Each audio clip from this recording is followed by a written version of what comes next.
Hey guys, welcome back to Magic TV. My name's Craig. It is 9 o'clock on a Saturday, which means it's time for a talk magic. And today I've got a very interesting interview with you. I like to bring to you lots of interviews, not just the biggest names in magic, but people that you haven't heard of before.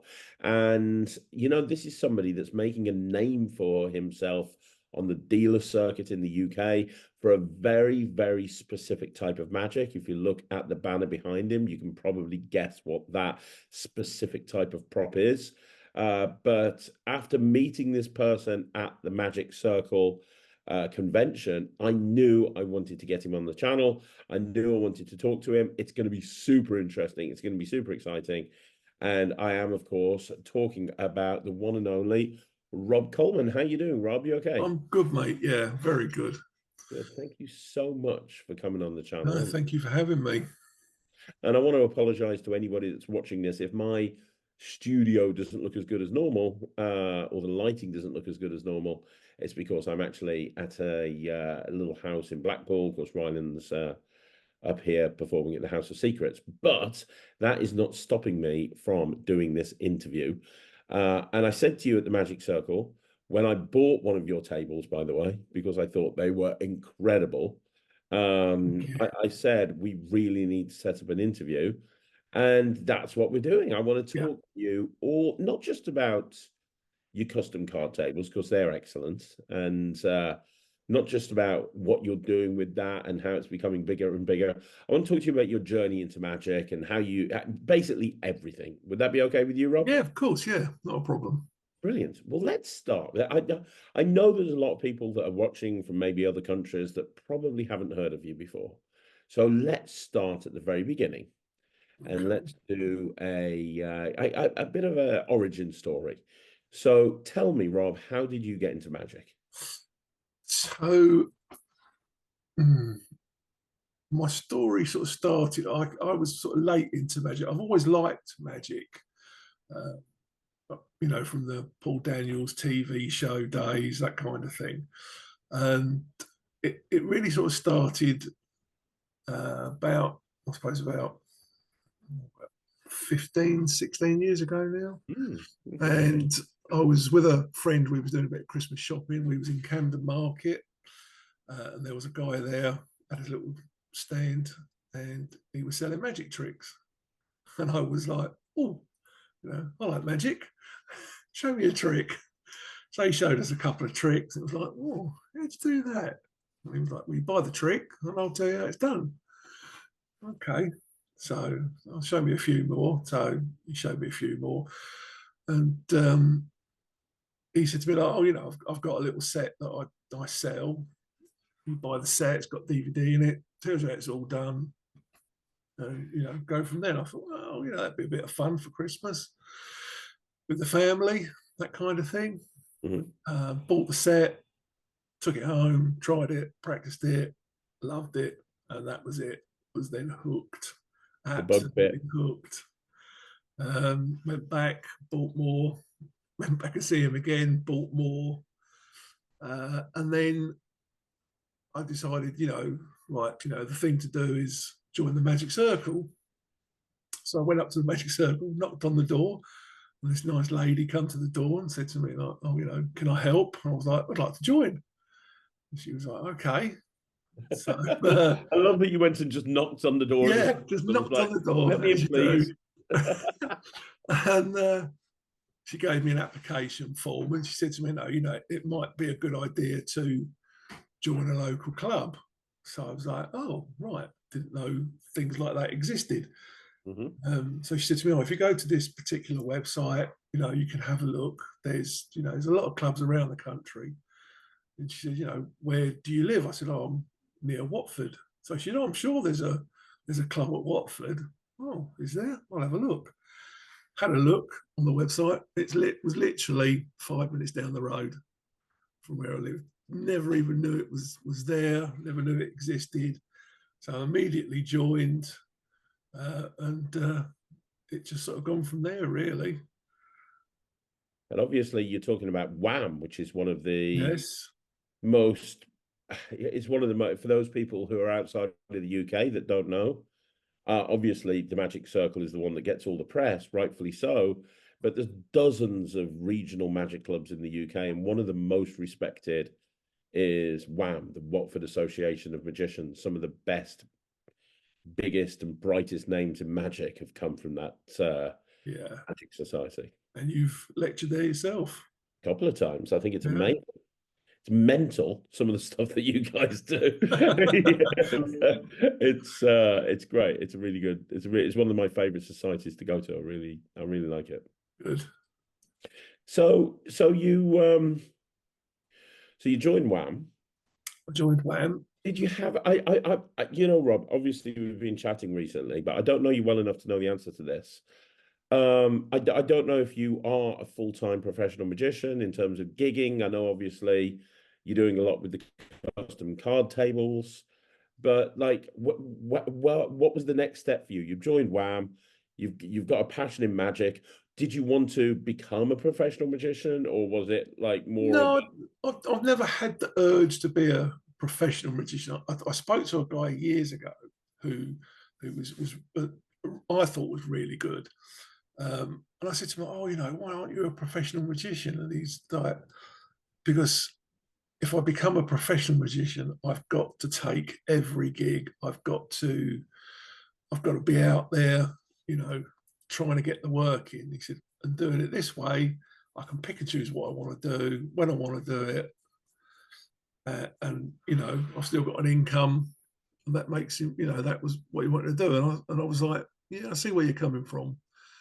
So yeah, I do gigs. Got a residency at a place up in Enfield. Enfield in Essex at Baintree. We do end of the month there at a pub, which is really great. A friend of mine, Steve Nash, he sort of his gig, but you know, I've sort of tagged along, and we've been doing it for nearly 2 years now. So wow, that's great. yeah, you know, and obviously we pick up gigs from that as well. So that's, you know, it's a good way of doing it. But yeah, I mean, being a professional magician, no, it's probably not for me. Well, you know what? It's good to talk about this. It's good that you've said that, because a lot of people that come into magic these days, they kind of have that attitude of, oh, I want to become a professional as soon as possible.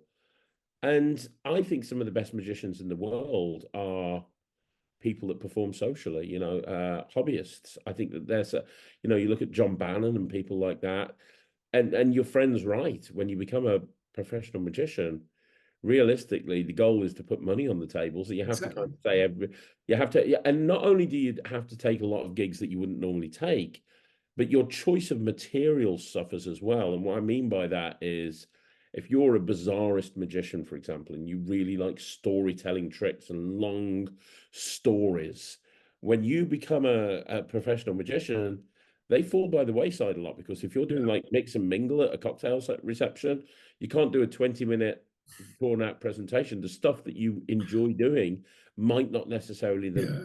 magic that you're going to have to be able to do at gigs. Yeah. Quite. Yeah. It's yeah, and it is hard out there as well. You know, it's, you know, getting that work in. You know, obviously, you know, COVID was a real sort of kick in the teeth. Mm. Um, but it, you know, it is picking up again, Yeah. and but you know, it is still hard. You know, there's a lot of people doing it. There's a lot of competition out there, and you know, the guys that do it full time and do make a good living out of it. Good luck to them. Yeah, I agree. So, did you then, after being in one for a while, did you then go back and join the Magic Circle? Yeah, so I've been a member of the circle now for about 7 years. Yeah, so joined as an apprentice, took the exam, I think about 3 months after I joined, passed, and I've been a member since. Yeah, A lot of people are scared of doing that exam, are worried about doing it, you know, not just the Magic Circle, but clubs in general. If there's an audition and you're new into magic and you're auditioning to become a member of that club or that society, yeah, and you know you've got to do an audition, this might be the first time that you've ever properly performed in front of magicians. and it can be very nerve-wracking, especially as Oh, some of the examination nights at the Magic Circle. You look out at the front row and you've got literally, okay, right, who's watching me? Oh, there's Angelo Carbone. Okay, that's lovely. yeah, There's Wayne Fox. Oh, brilliant. Right, there you go. There's Dave Allen. Right, okay, yeah, there's David Penn. Oh my God, there's Alan Hudson, there's Cat Hudson. And it's just yeah, like, oh my God. I'm standing in front of these incredible magicians, and I'm having to perform. It's difficult, right? It's not yeah. easy. Oh, completely. Yeah. I mean, when I did my exam, I remember my mouth was absolutely bone dry. My top lip was sort of stuck up on my teeth. It was like doing your driving test. It was pacing up and down. It was like, yeah, it's like I remember it quite well. So what advice would you give somebody who's wanting to audition and they're worried or they're nervous about doing so? I think being nervous is in some ways is a good thing because it means you care. You want to do your best. You want to be your best. Um, and the only sort of advice I can give is like practice, practice, practice, practice. So you can do it in the dark, back to front, upside down. You've got it. You know the routine off by heart. Mm, So, yeah, yeah, I'd agree with that. Practice absolutely makes perfect. yeah. 100. Okay. So you're doing a normal job, but the magic bug has hit. You love magic. You've joined the Magic Circle. You've joined the Watford Association. Watford Association of Magicians. What? How do you go from that to becoming a dealer?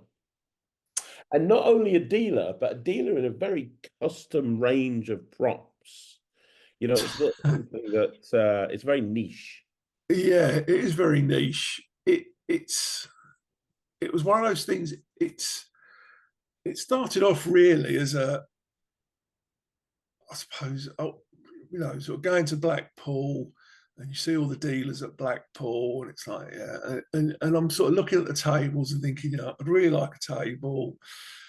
They're a lot of money. You know, do I sort of splash the cash? And then I sort of look at it and think to myself, do you know what? I think I could probably make something, as good, if not better, myself. But at the time, I didn't have anywhere to sort of do it. So it was sort of on the back burner, but that was about as far as it got. And then sort of last year, I got myself a little workshop near to where I live, and it was basically really for storage to put stuff in. And after I put all the stuff in, it was like, well, actually, I've got still quite a bit of room left in it, and I could get a few bits and pieces, which I did. And it was like, oh, I really sort of need to do something with it. I need to sort of think about something like, what can I do, to sort of make it worthwhile, sort of having the little workshop. Yeah. And we a group of guys had been out, like magicians. We'd been out, we'd had a meal, gone back to my mate's place, who is a very good card and coin guy, a guy called Paul Smith. And we were sort of chatting away, and I said to him, like, I think I'm going to make myself a table. And he was like, "Oh, right, okay." So we started sort of going backwards and forwards. And he was like, "Oh, perhaps you could make me one. I'd look quite like a decent table." So I was like, "Okay." So we started looking. That night we sort of looked at sort of tripods and things like this, and what was available, material, and how big we were going to make it, and this sort of thing. And it just sort of really went from there. So I made him a table, which he was absolutely thrilled to pieces with. It's like, oh my God, I can't believe it. And then I made another table, which is a lot nicer than the original. And as soon as he seen that, he was like, "Oh my God, it's even better than the first one. I'm going to have one of those now." So he's now got two. That's hilarious. And it's basically it's just gone from there. Started off doing like a few for mates and things like that to sort of to see what they thought of it, Yeah.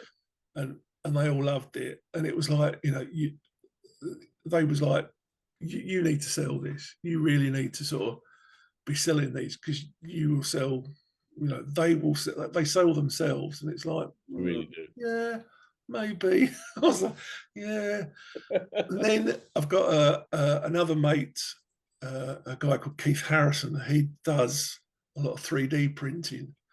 And I started sort of saying to him about these tables, and he was like, "Oh, we could do this and we could do that," and it's just literally gone from there.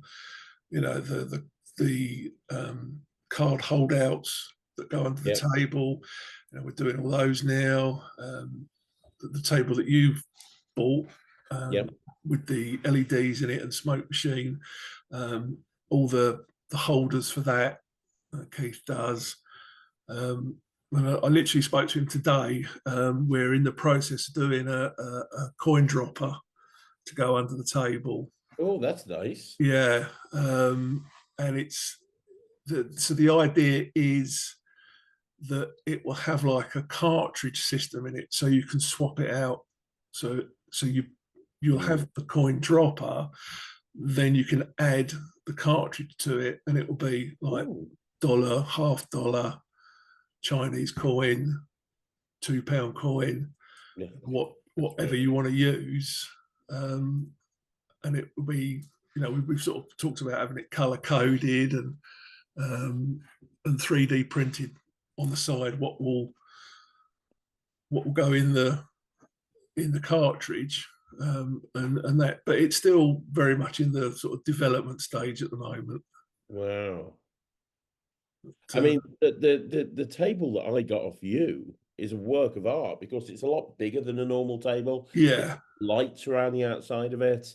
It's got a smoke machine built into it that comes up through the pad. It's a work of art. I bought it immediately for mine in Ryland Station. so I built that originally as a demo piece, really, to sort of show what was available, not thinking that someone was going to buy it, and not thinking that someone was going to buy it before the convention had even opened. Well, I walked into the dealer hall and I was like, "That's a nice table. How much is it?" And you told me, and I was like, "Yep, wrap it up. I'm having that. That's fine." My first thought was, "Oh, I've got to build another one now." So I'm just in the process of building another one. But I'm conducting this interview from the point of view of a customer. And the product is amazing. It really is. I mean, such good quality. Thank you. You see a lot of tables come out these days, but a lot of them are very, very bad. They don't look very good at all. This table is amazing. And considering this one is massive, it's probably one of the bigger tables that you do. Yeah. It packs reasonably small. Like when you can just get it in a car with plenty more space. Like it's amazing how small it packs considering how big it is. Yeah. So that was one of the sort of criterias that, when we were doing the tables, obviously, the one that you've got is the probably the biggest one that we do. But the run of the mill ones, I've got a couple that I brought. Let me see if I can show you this one. It's probably going to block out the screen. So this is like the normal sort of size. Yeah. Just sort of, it's about 600 by 400 millimeters. And then on the back, you see there's like thread inserts put on there. Yes. And that way it allows you to either have it sitting on a table completely flat, or you mount a bracket onto it and then that sits on a tripod and you've got your table. But it's done so it is light.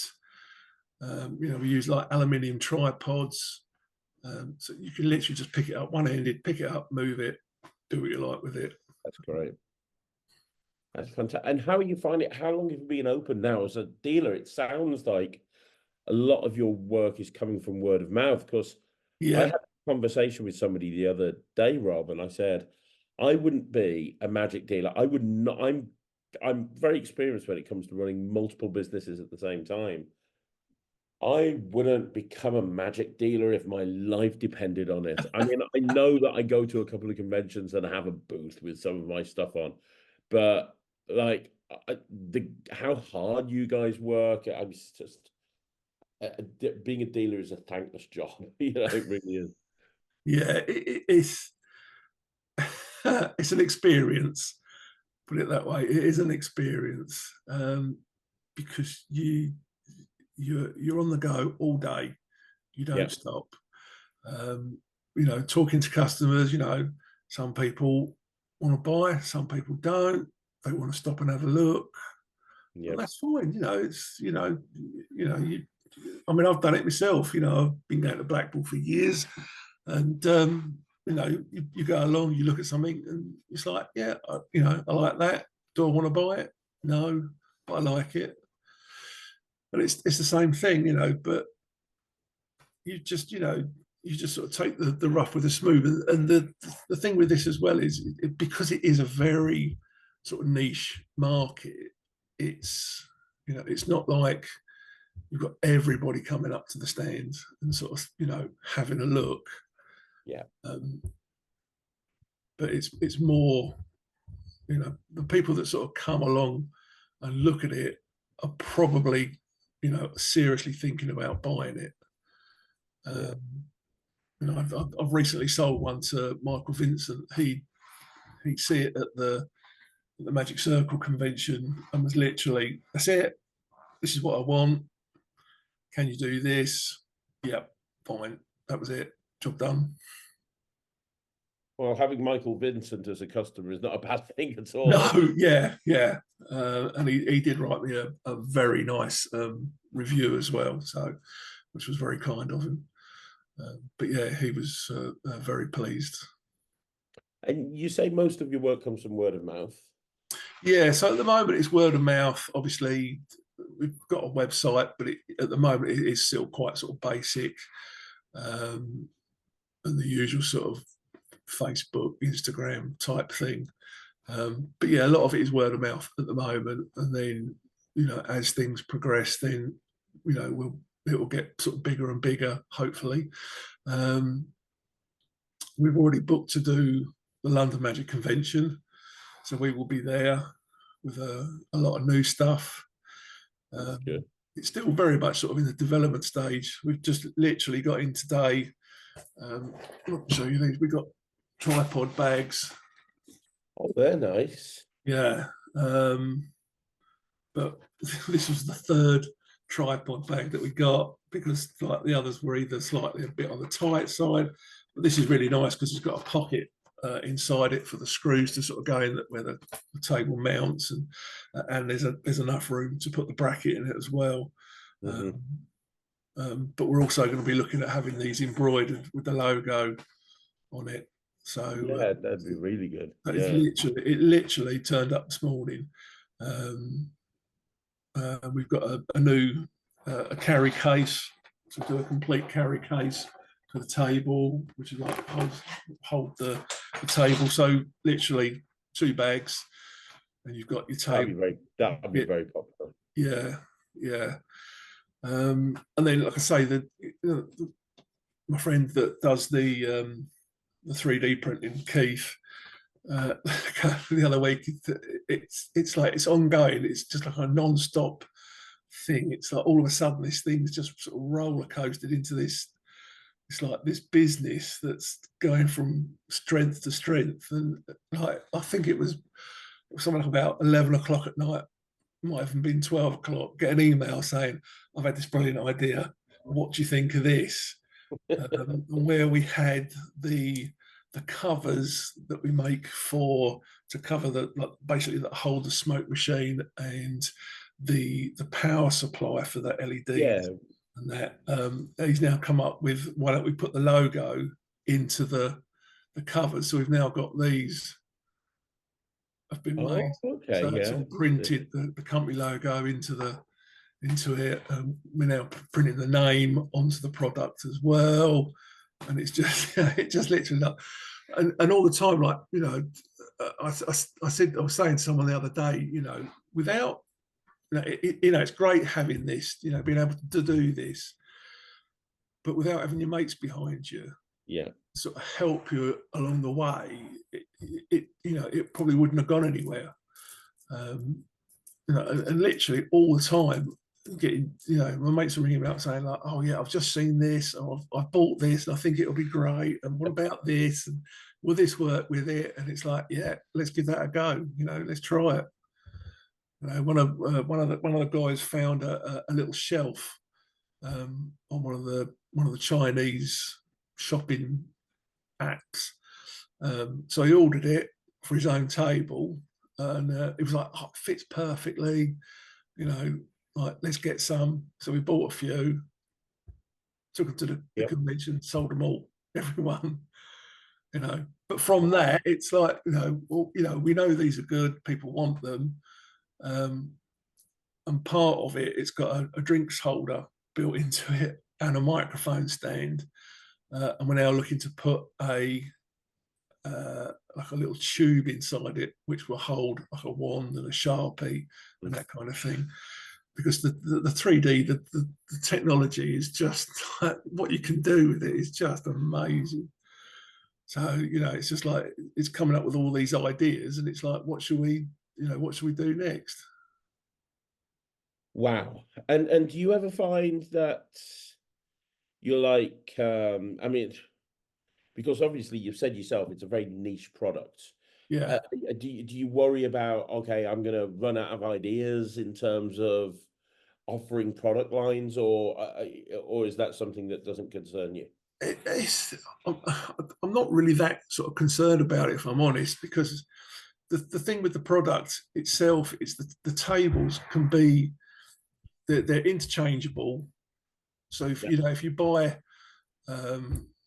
like the one I showed you earlier, or even like with this one here, it's, you know, the material. So we tend to use vinyl on the base, and there's 30 different coloured vinyls that we use. So again, you know, you're spoiled for choice for colour, things like that. And then on the surfaces, we use either crushed velvet or I forgot what it's called. Yeah, either crushed velvet or like suede. Yeah. But if you know, you could buy a table with a black crushed velvet, and then, you know, a couple of months time, you know, I want an orange one. Well, then buy an orange one, and it's done so we can, you know, the top will come off and it can be replaced with an orange one. So once you've bought the table, you sort of got the table. It's just the tops and that you can chop and change as, you know, whatever, however you like. So it's very sort of interchangeable. It really is. Like, as I say, I'm actually speaking as a customer. Um, yeah, and I looked at all your range, and it's absolutely brilliant. So here's the question: would you ever? So this whole foray into dealership is working quite well for you. Would you ever consider being a traditional dealer and start bringing everything in and having a all singing, all dancing website, or do you like operating in that niche? No, I think I prefer the sort of the niche of it. I think a lot of it is as well. It's, you know, it's all me. I'm not sort of reliant on other people to a point. You know, the tables are completely made by me. Everything is done by me. So it's, you know, it is all down to me. Obviously, the 3D printing, like I say, is done by a mate of mine.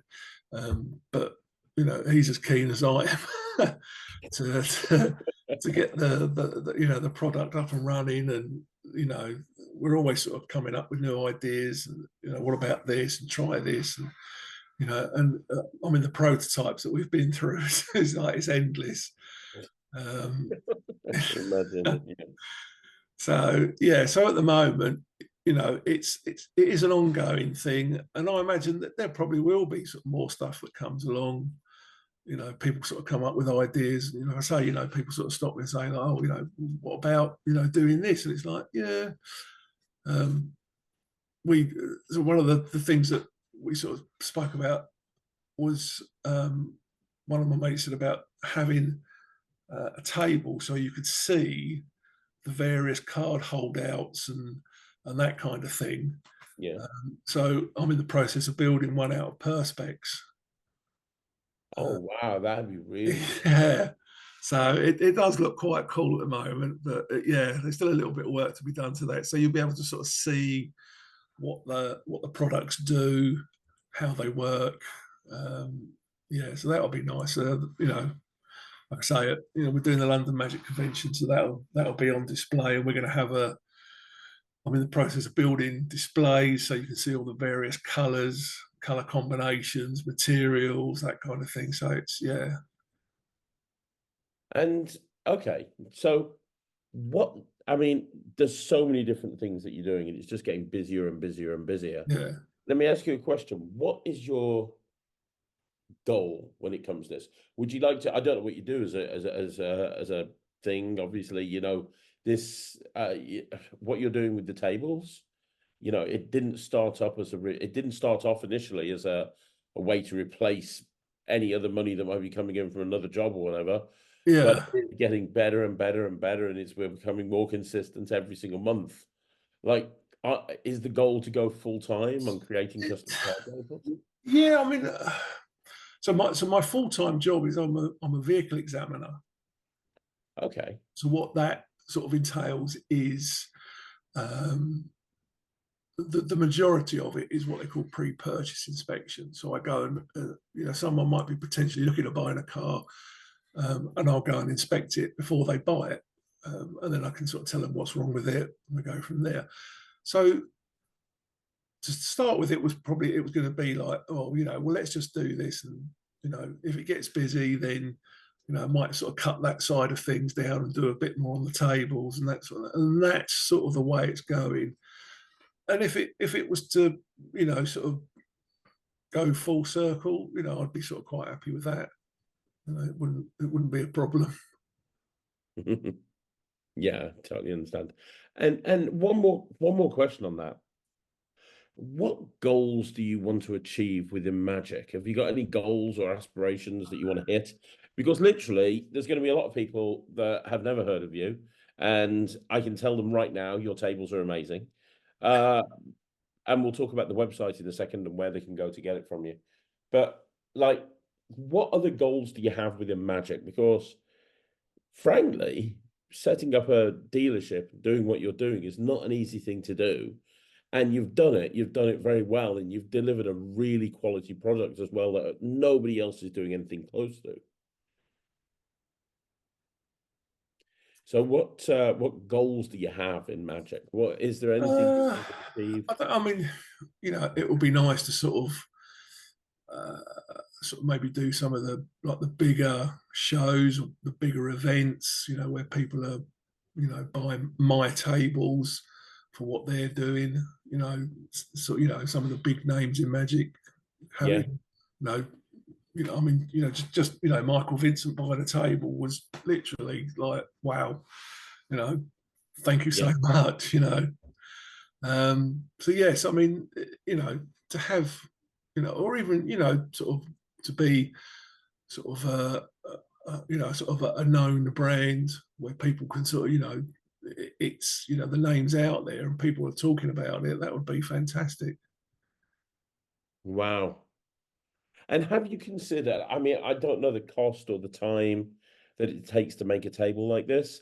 Have you considered putting it, in a dealership? Maybe not necessarily putting it through Murphy's in a wholesaler, but have you considered contacting a shop, something like an Alakazam, for example, and saying, look, Yeah, I mean that this was is the official. someone did sort of mention it to me to sort of you know is it worth sort of going to like you say Alakazam or something like that, and it would be something I'd consider. I would consider it, but at the moment it's still very much sort of a small company that's rolling along and getting bigger, maybe that is the way to go. To have it as a product, because obviously when at the Magic Circle convention, I did have a little sort of chat with Harry Nardi, and he was blown away by the tables. He was a big fan. So yeah, but yeah, it's definitely something that I would consider. Yeah, completely. Okay. Okay, that's good. So I've got two more questions. And the Yeah. first question is, everybody's been watching this. I hope I've got them chomping at the bit at this point. And they're like, right, okay, we need one of your card tables. And again, to be clear, they're amazing. They really are. I bought it like literally. I walked in and I was like, they're really cool. What's the price? Yes, give me one now. I want one. They're amazing. And all of them, everybody at that convention was buzzing about your tables. Where can people go? I know you said the website's not 100% yet, but where can they go to either communicate with you, find out more about what you do, tell you what they need and see if you can fit in? Like what's the best place to go to communicate with you? Is it a website or is it Yes, I social mean the media? website is up and running, but it's not as as we sort of want it. It's like I say, it's a basic website at the moment, but all the details are on there, like contact details. And the thing is, it's not like you can just sort of like go to the website and go, yeah, I'll order one of those, because they are custom made. Everyone is individual. So basically, what I suggest is, if someone wants one, they can contact me, and then we go through the various options, what's available, and then we can give you a price and go from there. Okay. So And what if it is a custom table and you're not getting it at a convention like I did? What's the turnaround time? on a normal table, you're probably looking at the moment a couple of days, 2 to 3 days. That's It's not nothing. too bad. Obviously, the bigger tables, like the one that you bought, that's a whole different thing. That's probably more like a couple of weeks. And I'm very glad I got that off you when I did, because it'd be a nightmare to post that thing. It really would. Yeah, there's a lot more work involved with those. I can imagine. Yeah, it's a whole different thing. But yeah, And one last question. One last question. So people know all about your tables. They know where they can go to get the tables. We know more about you. You've got the website on there. There's the contact form. You've got everything on there. If you were going to suggest somebody's watching this, then they're like, you know what, I really want a table. I've been wanting to a table for a while, and they want a good table to get started off with. What would you suggest to them out of your product range? so I mean the one that probably sells the most is this particular one here. It's a bit difficult to sort of see. It's got a sort of a raised edge, so it just gives it that sort of little bit more sort of professional sort of look. That's the most popular one, and then it's purely down to choice. Like I say, there's 30 different vinyls that we use. All the vinyl is waterproof. So if you're using it in a pub or something like that, you haven't got to worry about it sitting on a puddle of beer, because it's waterproof. There's 29 different velvets. There's 20 different suedes that we use. So the color combination is endless, really. You can, and we've even had people. I did a table for one guy, and he asked if he could have. He had a favourite T-shirt, and he wanted it made into a table, and we're like, "Yep, not a problem." So we took his T-shirt and made it into a table for him. Which he was thrilled to pieces. And all the time we're looking for. There's always something new coming out there. The other day, I see this material. I thought, yeah, fantastic. That looks like it would make a great table. So bought some of that and turned that into a table. It's just, it's what the customer wants. If we could, even down to the foam, we use a medium density foam. But if you want it softer, we can make it softer. If you want it harder, we'll make it harder. Wow. The possibilities are endless. And then obviously, then on top of that, you've got the card holdouts, and we do 3 different card holdouts. One will hold a whole deck, one will hold a packet, and we're doing another one where you can actually sort of bring out cards that are already palmed and like bring them up onto the table. Right. So that's a new thing as well that we're now doing. So yeah, it's and as other stuff comes along, things that can be incorporated into a table. If it can be, then why not? Yeah, exactly. And that's what you mean about custom design tables, because you'll take everything into consideration. Yeah. Wow. That's great.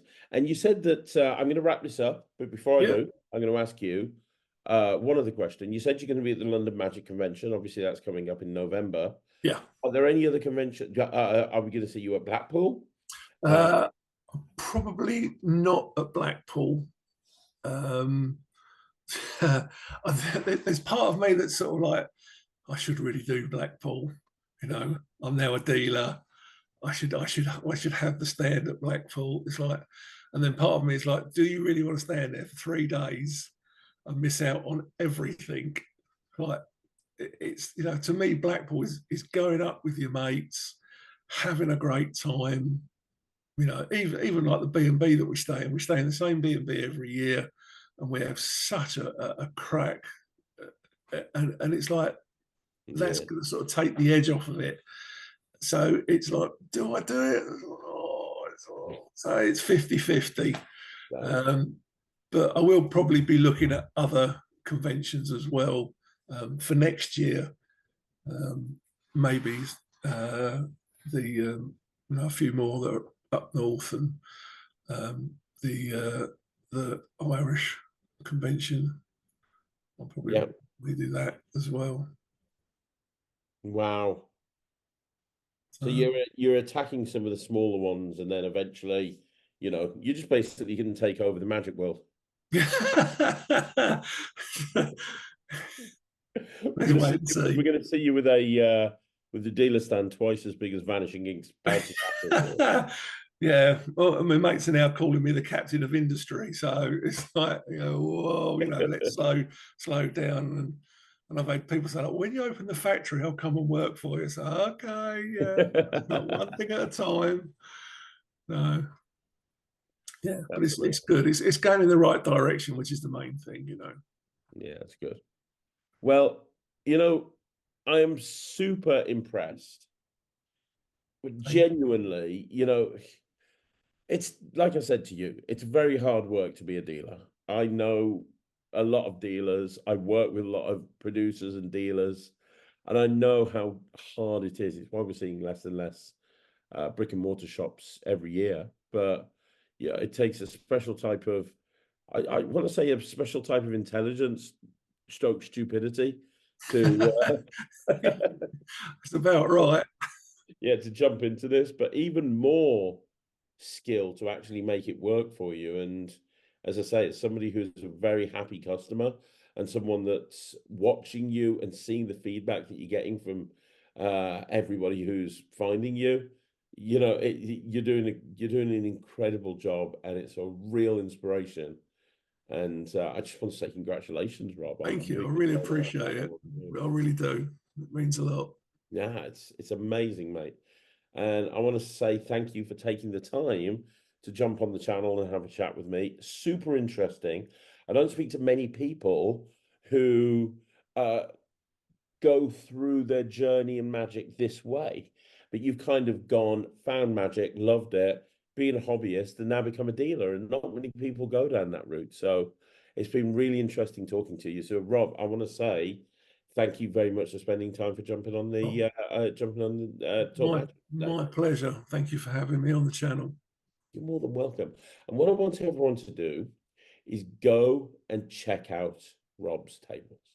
Go and do that. The website is going to be in the URL down below. Go and check out the website. Go and have a chat with Rob. And if you are looking for a table, a really cool table, you can tell Rob exactly what you're looking for, and he'll make it happen. Like I say, the table I got off Rob, it makes smoke appear, it makes lights appear. It's kind of like the table I imagine that David Copperfield would have in his, I don't know, in his toilet. No, That's David Copperfield very on his kind island. of you. On his island. It's amazing. It's so good. And it's already gone to gigs with me, and it will continue to go to gigs with me. But Rob, thank you one more time for coming on Talk Magic. I really appreciate it. Thank you very much for having me. You're more than welcome. Guys, thanks for checking out this Talk Magic today. Do me a favor, leave a comment down below. Rob will see those comments. Leave a comment down below. Let me know what you thought of the interview. And also, more importantly, go check out Rob on all of his social media and his websites. The links are going to be down below. And make sure you follow him. But I'll be back again tomorrow with another video. But Rob, one final time, thank you so much. Thank you. No problem. Guys, my name's Craig. This is Rob. This has been Magic TV. And I'll see you again.